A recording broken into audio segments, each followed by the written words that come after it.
Alright guys, so we're going to be heading home now. I just picked up my car. I will actually show a close-up later, walk around of the finished product. So if you guys want to stick around to see that, you'll be able to see that later, okay? So let's go ahead and drive home. Alright, it's been a while.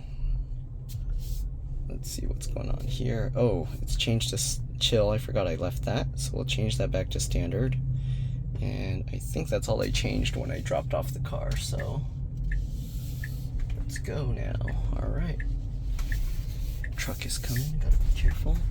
They told me to drive it around for 10 days and bring it back for an inspection. So, yeah. The only thing I noticed, if you guys didn't see my live video or if it didn't record, was at the front, because the pieces can't like curve around so much, there's pieces on the bumper that had to be cut and it's a little bit exposed.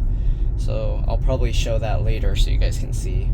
But other than that, I mean, as long as you're not up close inspecting, it looks good.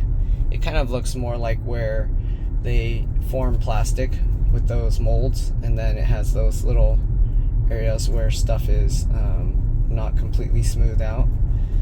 So you'll see that later once I get home. I'll do a close-up and let you see the entire thing. And yeah, other than that, I'm just gonna drive home, and I'll see you guys once we get there. All right, bye.